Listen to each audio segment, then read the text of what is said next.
ಇಲ್ಕಲ್ ನಗರದ ಯೂನಿಯನ್ ಸಾಂಸ್ಕೃತಿಕ ಹಾಗೂ ಕ್ರೀಡಾ ಸಂಸ್ಥೆ ವತಿಯಿಂದ 75 ವಸಂತಗಳನ್ನು ಪೂರೈಸಿದ ಮಾತೃ ಸ್ವರೂಪಿಣಿಯರಿಗೆ ಹಾಗೂ ಸಮಾಜದ ವಿವಿಧ ಕ್ಷೇತ್ರಗಳಲ್ಲಿ ಸೇವೆ ಸಲ್ಲಿಸಿದ ಮಹನೀಯರಿಗೆ ಮತ್ತು ವಿಶೇಷ ಸಾಧನೆಗೈದ ಸಾಧಕರಿಗೆ ಸನ್ಮಾನ ಕಾರ್ಯಕ್ರಮವನ್ನು ನಗರದ ಸುವರ್ಣ ರಂಗಮಂದಿರದಲ್ಲಿ ಹಮ್ಮಿಕೊಳ್ಳಲಾಗಿತ್ತು.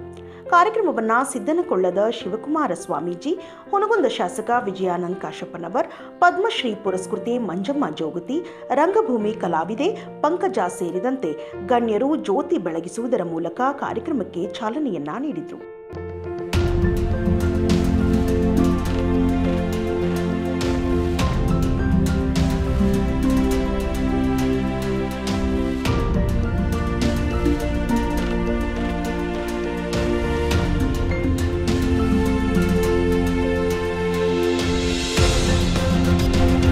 ಕಾರ್ಯಕ್ರಮದಲ್ಲಿ ವಿವಿಧ ಸಾಧಕರಿಗೆ ಸನ್ಮಾನಿಸಿ ಗೌರವಿಸಲಾಯಿತು.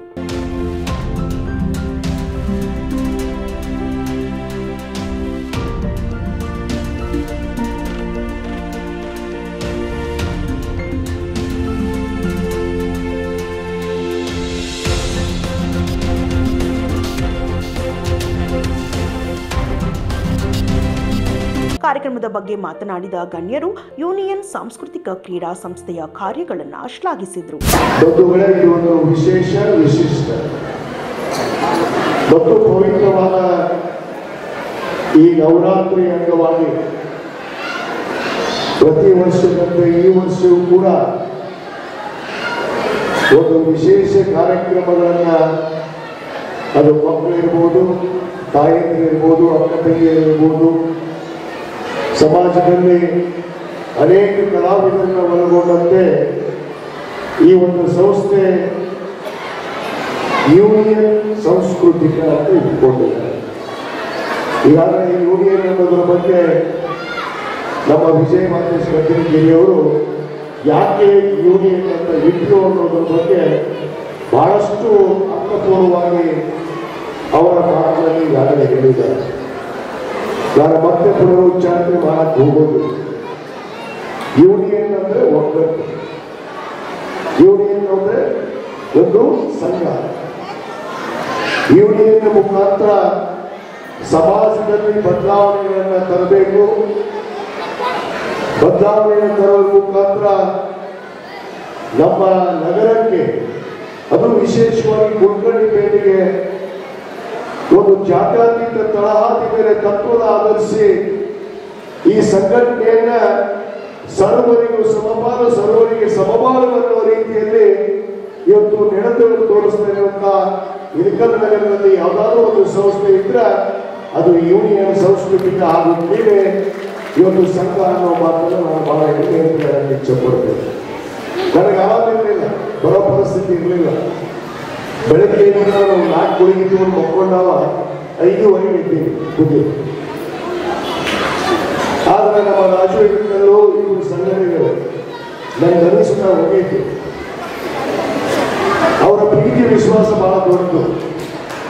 ಆ ಪ್ರೀತಿ ವಿಶ್ವಾಸದ ಮುಂದೆ ಎಂಥ ದೊಡ್ಡವರು ಅವರು ಪ್ರಧಾನಮಂತ್ರಿ ಆದರೂ ಕೂಡ ಅವರು ಮಾಡಲೇಬೇಕು. ಅವಾಗ ಅವರು ಮನುಷ್ಯನಾಗೋದಕ್ಕೆ ಸಾಧ್ಯ ಆಗೋ ಮಾತನ್ನು ಅದನ್ನು ಇಚ್ಛೆಪಡ್ತೇವೆ. ಆ ಮನುಷ್ಯತ್ವವನ್ನು ಮಾನವೀಯತೆ ಇಟ್ಕೊಂಡು ಹುಷಾರಿಲ್ಲ. ಬಹಳ ಮಂದಿ ಬಹಳ ಮಾಡ್ತಾರೆ, ಗೊತ್ತೈತಿ ಜಗತ್ತಿನ. ಆರಾಮಿಲ್ಲ ಸಾಯಿಗೆ ಕೊಂಡ್ಕೊಂಡ್ರೆ 4 ಸುದ್ದಿ ಫೋನ್ ಇರ್ತಾಗಿಲ್ಲ, ಮಂದಿಗೂ ಮಾತಾಡೋದಿಲ್ಲ. ನಾ ಆ ಮನುಷ್ಯ ಕೆಟಗರಿ ಒಳಗಿಲ್ಲ. ಅದು ನನ್ನ ಉಸಿರು ಒಳಗಡೆ ಈಗ ಇರ್ತೀನಿ. ನಾನು ಬೇಕಾದವ್ರು ನೆನಪೋದು, ಬೇಡದವ್ರು ಬಿಡಬಹುದು. ನನಗೆ ಐ ಡೋಂಟ್ ಕೇರ್. ನನ್ನ ಸ್ವಭಾವ, ನನ್ನ ಹುಟ್ಟುಗುಣ, ನನ್ನ ದೇವರು ಅಂದ್ರೆ ನನ್ನ ತಂದೆ ತಾಯಿ. ನನ್ನ ತಂದೆ ತಾಯಿ ನನ್ನ ಮಗಳು. ಆ ಒಂದು ವಿಶ್ವಾಸ ನಂಬಿಕೆಯನ್ನ ಹೊಂದಿರೋದು. ಅದು ಭಾರತ ದೇಶದಲ್ಲಿ ಜನಿಸಿದ್ದೇನೆ. ಭಾರತ ತತ್ವ ಸಿದ್ಧಾಂತದ ತಕ್ಕ ನಡೆದಾಗ ನಿಜವಾದ ಮನುಷ್ಯನಾಗುವುದಕ್ಕೆ ಸಾಧ್ಯ. ಮಾನವೀಯತೆಯನ್ನು ಬರುವುದು ಅದಕ್ಕೆ. ಆ ಮಾನವನಾಗಿ ಮಾನವೀಯತೆ ಇಟ್ಟುಕೊಂಡು ನಡೆಯುವಂಥವರು ನಾವು ಆಗ್ತೇವೆ. ಸಮಾಜದಲ್ಲಿ ಮಾನವೀಯತೆಯನ್ನು ಇಟ್ಟುಕೊಂಡು ಮನುಷ್ಯನಾಗಿ ನಡೆಯೋದನ್ನ ನಾವು ಯಾವಾಗ ಕಲಿತೀವಿ ಅವಾಗ ನಾವು ನಿಜವಾದ ಮನುಷ್ಯರು, ನಿಜವಾದ ಭಾರತೀಯರಾಗೋದಕ್ಕೆ ಸಾಧ್ಯ. ಅದಕ್ಕೆ ಈ ಉಳಿಯನ್ನು ಆ ಯೂನಿಯನ್ನಲ್ಲಿ ಅರ್ಥ ಇದೆ, ಇದೆಲ್ಲವೂ ಕೂಡ ಅಡಗಿದೆ ಅನ್ನೋ ಮಾತನ್ನ ನಾವು ಹೇಳಿ ಇವತ್ತೇನು ಅನೇಕ ಜನ ನಮ್ಮ ಸಾಧಕರು, ನಮ್ಮ ಡಾಕ್ಟರ್ ಅರುಣಾ ಮೇಡಮ್ ಇವತ್ತು ಅತ್ಯಂತ ಇವತ್ತು ಒಬ್ಬ ಖ್ಯಾತ ವೈದ್ಯರ ಅವರದೇ ಆದ ಸೇವೆಯನ್ನ ಇಲ್ಲಿ ಇಟ್ಕೊಂಡ್ರೆ ಈ ತಾಲೂಕಿಗೆ ಅವರೊಬ್ಬ ಮೆಡಿಕಲ್ ಆಫೀಸರ್ ಆಗಿ ನೋಡಿದ್ವಿ ನಮ್ಮ ತಂದೆಯವ್ರ ಜೊತೆಗಿಲ್ಲ 1978 ಮೇಡಮ್ 78ರಾಗ ಅವರು ಮೆಡಿಕಲ್ ಆಫೀಸರ್ ಆಗಿದ್ರು ನಮ್ಮ ಹುಡುಗರು ತಾಲೂಕ ಸರ್ಕಾರಿ ಆಸ್ಪತ್ರೆಗೆ ಮೇಡಮ್ 78ರಾಗ ಅವತ್ತಿಂದ ನೋಡ್ತೀನಿ ಅವ್ರ ತಾಯಿನ ಆ ಅಮ್ಮ ಇವತ್ತವರೆಗೂ ಜಾತಿ ಮತ ಬೇರೆ ಅನ್ನದೆ ಎಲ್ಲರಿಗೂ ಸೇವೆಯನ್ನು ಸಲ್ಲಿಸಿದಂಥವರಿಗೆ ಇವತ್ತು ಸನ್ಮಾನ ಆಗ್ತಾ ಇದ್ದಾವೆ. ನಿಜವಾಗ್ಲೂ ಇದು ಹೆಮ್ಮೆಯನ್ನು ಪಡುವಂಥ ವಿಷಯ.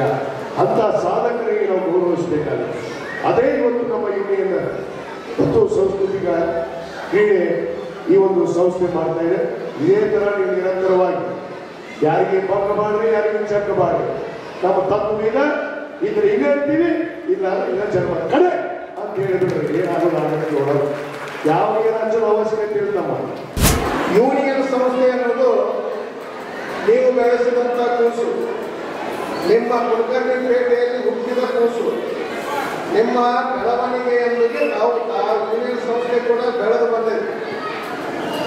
ಆದ್ಮೇಲೆ ಯೂನಿಯನ್ ಸಂಸ್ಥೆ ಬಗ್ಗೆ ನಾನು ಪ್ರಥಮದಲ್ಲಿ ಹೇಳಬೇಕಾದ್ರೆ ಕುಲಕರ್ಣಿಪೇಟೆಯಲ್ಲಿ ಸೌಹಾರ್ದ ಸಂಸ್ಥೆ ಅಂತ ಬಂದಿತ್ತು. ಸೌಹಾರ್ದ ಸ್ನೇಹ ಬಳಗ ಅಂತ ಇತ್ತು. ಆ ಸ್ನೇಹ ಬಳಗದಲ್ಲಿ 4 ಜನ, ನಮ್ಮ ರಾಜು, ನಮ್ಮ ಚನ್ನು, ಈ ರೀತಿ 4 ಹುಡುಗರು ತಮ್ಮ ಕೈಲಾದ ಮಟ್ಟಿಗೆ ಸಮಾಜ ಸೇವೆಯನ್ನು ಮಾಡ್ತಿದ್ರು.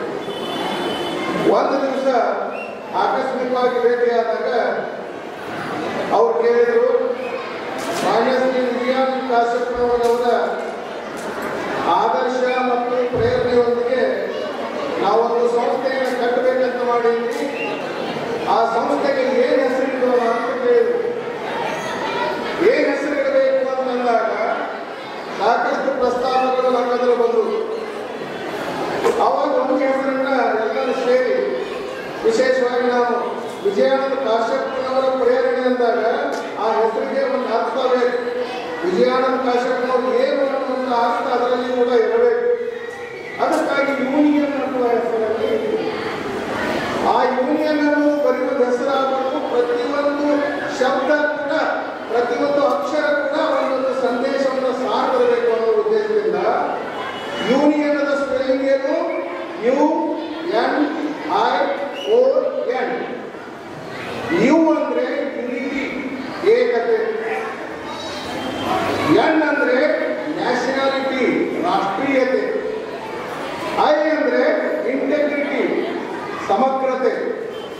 ಓ ಅಂದ್ರೆ ಆರ್ಗನೈಸೇಷನ್, ಸಂಘಟನೆ. ಎನ್ ಅಂದ್ರೆ ನೇಬರ್ಹುಡ್, ನೇಬರ್ಹುಡ್ ಅಂದ್ರೆ ಭಾತೃತ್ವ. ಈ 5 ಸಂದೇಶಗಳನ್ನ, ಈ 5 ಮೆಸೇಜ್ಗಳನ್ನು ಇಟ್ಟುಕೊಂಡು ನೀವು ಸಂಸ್ಥೆಯನ್ನ ಕಟ್ಟಬೇಕು. ಆ ಪ್ರತಿಯೊಂದು ಅಕ್ಷರದಂತೆ ನೀವು ನಡಿಬೇಕು ಅಂತ ಒಂದು ನಿರ್ಧಾರವನ್ನು ತೆಗೆದುಕೊಂಡಿದ್ವಿ. ಯಾಕಂದ್ರೆ ಪ್ರೇರಣೆ ಆಗಿದ್ದು ಅಲ್ಲಿ ವಿಜಯಾನಂದ ಕಾಶ್ಯಪನವರನ್ನು ಬರೆಯುವುದು. ಯಾವ ಕಾಂಗ್ರೆಸ್ ಪಕ್ಷದ ನಾ ಇಲ್ಲಿ ರಾಜಕಾರಣ ಮಾತಾಡಕತ್ತಿಲ್ಲ, ಇಲ್ಲಿ ವಿಜಯಾನಂದ ಕಾಶ್ಯಪನವರ ಸಾಹೇಬರ ಪ್ರಸ್ತಾಪ ಬಂದಿದ್ದಕ್ಕೆ ಹೇಳ್ತಾ ಇದ್ದೇನೆ. ಯಾವ ಜಾತ್ಯತೀತ ಸಿದ್ಧಾಂತವನ್ನ ಮೈಗೂಡಿಸಿಕೊಂಡು ಎಲ್ಲರೂ ನನ್ನವರು ಅನ್ನುವಂಥ ಭಾವವನ್ನು ಹೊಂದಿದ ವ್ಯಕ್ತಿಯನ್ನು ಆದರ್ಶವಾಗಿಟ್ಟುಕೊಂಡು ಒಂದು ಸಂಸ್ಥೆಯನ್ನು ಕಟ್ಟಬೇಕಾದ್ರೆ ಆ ಸಂಸ್ಥೆಯ ಉದ್ದೇಶಗಳು ಕೂಡ ಉದಾತ್ತ ಆಗಬೇಕು.